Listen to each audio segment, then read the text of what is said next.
संभल हिंसा के दौरान ड्यूटी पर तैनात पुलिस वालों के आज बयान दर्ज हो सकते हैं। न्यायिक आयोग आज दर्ज कर सकता है उनके बयान। संभल की हिंसा को लेकर अखिलेश यादव का बड़ा बयान, कहा बीजेपी की सोची समझी रणनीति के तहत अधिकारियों ने काम किया, दोषियों पर होनी चाहिए सख्त कार्रवाई। संभल हिंसा के आरोपियों से मुरादाबाद की जेल में मिला समाजवादी पार्टी का प्रतिनिधिमंडल, कहा बेगुनाहों को गिरफ्तार किया, करेंगे हर मदद। संभल जाने पर अड़ा कांग्रेस का प्रतिनिधिमंडल, कांग्रेस नेता ओंकार सिंह और सचिन चौधरी समेत कई नेताओं को पुलिस ने हाउस अरेस्ट किया। तौकीर रजा का यूपी सरकार पर दंगे करवाने का आरोप, बोले विपक्ष को जाने से रोककर क्या छिपाना चाह रही है सरकार।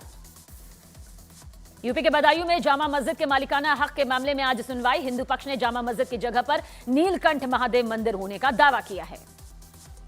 अजमेर दरगाह विवाद पर बोले जमीयत उलेमाए हिंद के अध्यक्ष मौलाना महमूद मदनी, अजमेर दरगाह को मंदिर बताना भारत के दिल पर हमला, केंद्र पर लगाए गंभीर आरोप। समाजवादी पार्टी के नेता रामगोपाल यादव का भी संभल हिंसा पर बड़ा बयान, कहा सुप्रीम कोर्ट को ऐसे सर्वे के आदेश देने वाले जजों पर कार्रवाई करनी चाहिए। देवेंद्र फडणवीस होंगे महाराष्ट्र के अगले मुख्यमंत्री, सूत्रों के मुताबिक आलाकमान ने देवेंद्र फडणवीस के नाम पर अपनी मुहर लगाई। महाराष्ट्र में कल यानी 4 दिसंबर को विधायक दल की होगी बैठक। केंद्रीय मंत्री निर्मला सीतारमण और गुजरात के पूर्व मुख्यमंत्री विजय रूपाणी करेंगे बैठक। दोनों को बीजेपी ने बनाया है पर्यवेक्षक। एनसीपी नेता अजीत पवार, सुनील तटकरे और प्रफुल्ल पटेल की दिल्ली में बैठक हुई। आज बीजेपी के वरिष्ठ नेताओं से मुलाकात कर सकते हैं। एकनाथ शिंदे के बेटे श्रीकांत शिंदे ने महाराष्ट्र डिप्टी सीएम बनने की खबरों को झूठा करार दिया। केंद्र में मंत्री पद मिलने की बात से भी इनकार। आज चुनाव आयोग से मिलेगा कांग्रेस प्रतिनिधिमंडल। महाराष्ट्र चुनाव को लेकर कांग्रेस ने शिकायत की है, 2 ये शिकायतें हैं। शाम 5 बजे मुलाकात। न्यूज 18 इंडिया के मंच अमृत रत्न पर बोले देश के मुख्य चुनाव आयुक्त राजीव कुमार, कहा सब कुछ उम्मीदवारों और पार्टियों के सामने होता है, हम 970 मिलियन वोटर्स के लिए काम करते हैं। केंद्रीय मंत्री गजेंद्र सिंह शेखावत ने न्यूज 18 इंडिया के मंच अमृत रत्न पर ईवीएम पर विपक्ष के आरोपों को खारिज किया। लोकसभा चुनाव के नाम पर संविधान बदलने का नैरेटिव गढ़ा गया था, वो जनता समझ चुकी है, ये भी कहा। केंद्रीय मंत्री नितिन गडकरी ने राजनीति को बताया असंतुष्ट आत्माओं का सागर, कहा यहां हर व्यक्ति दुखी और महत्वाकांक्षी। प्रधानमंत्री नरेंद्र मोदी और गृह मंत्री अमित शाह का चंडीगढ़ दौरा। आज पंजाब इंजीनियरिंग कॉलेज में 3 नए कानूनों की समीक्षा को लेकर आयोजित कार्यक्रम में शिरकत करेंगे।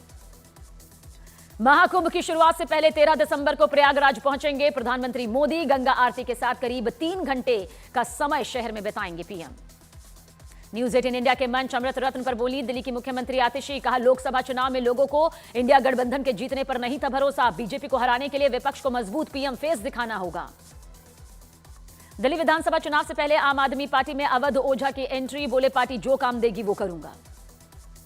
न्यूज 18 इंडिया के मंच अमृत रत्न पर बोले केंद्रीय मंत्री गिरिराज सिंह, कहा मैं बिहार में मुख्यमंत्री पद का उम्मीदवार नहीं, बिहार में बीजेपी के सीएम के सवाल पर बोले भविष्य कौन जानता है। तमिलनाडु में फेंगल तूफान का कहर, लैंडस्लाइड की वजह से तिरुवन्नामलई में 7 लोगों की दर्दनाक मौत। बरेली पुलिस ने गलत रास्ता दिखाने के आरोप में गूगल के स्थानीय मैनेजर को नोटिस भेजा। 24 नवंबर को पुल से कार गिरने की वजह से हुई थी 3 लोगों की मौत। केरल के अलपुझा में भीषण सड़क हादसा, कार और बस की जोरदार टक्कर, 5 मेडिकल स्टूडेंट्स की दर्दनाक मौत। किसानों के दिल्ली कूच पर फिलहाल रोक, राज्य सरकार से बात करेंगे किसान। बातचीत फेल होने पर दिल्ली कूच करने का फैसला लिया जाएगा। फिलहाल दलित प्रेरणा स्थल के अंदर प्रदर्शन जारी। नोएडा के दलित प्रेरणा स्थल पर किसानों का विरोध प्रदर्शन जारी। दिल्ली सीमा पर सुरक्षा को लेकर इंतजाम पुख्ता। लखनऊ में शादी समारोह में खाना खाने को लेकर यूनिवर्सिटी के छात्रों का हंगामा, छात्रों पर बम से हमला करने का भी आरोप। पंजाब में सरकार के दौरान पंथ विरोधी घटनाओं के लिए पूर्व सीएम सुखबीर सिंह बादल धार्मिक सजा पाने स्वर्ण मंदिर पहुंचे। बादल को श्री अकाल तख्त ने झूठे बर्तन धोने और जूता साफ करने की सजा सुनाई थी। पीएम मोदी ने द साबरमती रिपोर्ट फिल्म के मेकर्स की जमकर तारीफ की। संसद भवन के बाल योगी ऑडिटोरियम में स्क्रीनिंग हुई। सूत्रों के हवाले से खबर, फिल्म देखने के दौरान पीएम मोदी भावुक हुए। द साबरमती रिपोर्ट फिल्म की स्क्रीनिंग पर बोली स्मृति ईरानी, सच को दिखाने से ज्यादा सच को जीना मुश्किल। एसपी नेता एसटी हसन का हमला, कहा अपने हिसाब से फिल्म बनवाते हैं ताकि लोग देख सकें। जम्मू कश्मीर के श्रीनगर में सुरक्षा बल ने एनकाउंटर में एक आतंकी को ढेर कर दिया। हरवान में ज्वाइंट ऑपरेशन जारी। दिल्ली के मंगोलपुरी इलाके में एक लड़के की गोली मारकर हत्या। पुलिस के मुताबिक बदमाशों ने देर रात घर में घुसकर हत्याकांड को अंजाम दिया। जम्मू कश्मीर के उधमपुर में पुलिस ने 211 किलो ड्रग्स पकड़े। ड्रग्स के साथ 2 तस्करों को भी धर दबोचा गया। लखनऊ में पुलिस इंस्पेक्टर की बेटी का बदमाशों ने छीना पर्स। सीसीटीवी में रिकॉर्ड हुई वारदात। हरियाणा के अंबाला में एक मिठाई की दुकान पर 2 बदमाशों ने फायरिंग की। सीसीटीवी कैमरे में रिकॉर्ड हुई वारदात। बाइक पर आए थे दोनों बदमाश। यूपी के हरदोई में शराब के ठेके पर विवाद के बाद हुआ बवाल। पुलिस ने कुछ युवकों को हिरासत में लिया। यूपी के ललितपुर में तहसील में तैनात एक लेखपाल पर रिश्वत लेने का आरोप। किसान ने रिश्वतखोरी का वीडियो वायरल किया। बिहार के मुंगेर में साइबर ठगों ने रिटायर्ड कर्मचारी को डिजिटल अरेस्ट किया। खाते से उड़ाए 20 लाख रुपए। यूपी के गाजियाबाद में 35 साल से लापता शख्स को मृत घोषित कर जमीन हड़पने का मामला सामने आया। लेखपाल ने मामले की तफ्तीश शुरू की।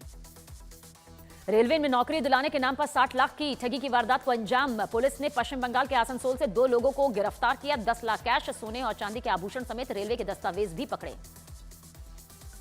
दिल्ली पुलिस ने चोरी के स्कूटर और बाइक के साथ 5 लोगों को पकड़ा। गाड़ियों के पार्ट्स भी बरामद किए। यूपी के सिद्धार्थनगर में पुलिस के सामने मारपीट। जमीन विवाद में कुछ लोगों के बीच मारपीट। वीडियो सोशल मीडिया पर वायरल। एमपी के रायबरेली में बाइक का चाबी नहीं देने पर बेटे ने मां की ही हत्या कर दी। मर्डर के बाद शव को बाइक पर रखकर 30 किलोमीटर फेंका। पंजाब बॉर्डर पर पाकिस्तान की ड्रग्स तस्करी के खिलाफ बीएसएफ का बड़ा एक्शन। बीएसएफ ने पाकिस्तान के 4 ड्रोन मार गिराए। 1 किलो ड्रग्स भी पकड़ा। ठंड बढ़ने के साथ दिल्ली में बिगड़ने लगी हवा की। ठंड बढ़ने के साथ ही जम्मू कश्मीर के कुपवाड़ा में भारी बर्फबारी। सैलानियों के चेहरे लेकिन खिल गए। जम्मू कश्मीर के गांदेरबल में बर्फबारी। बर्फ की सफेद चादर से ढके नजर आए पहाड़। तापमान में दर्ज की गई गिरावट।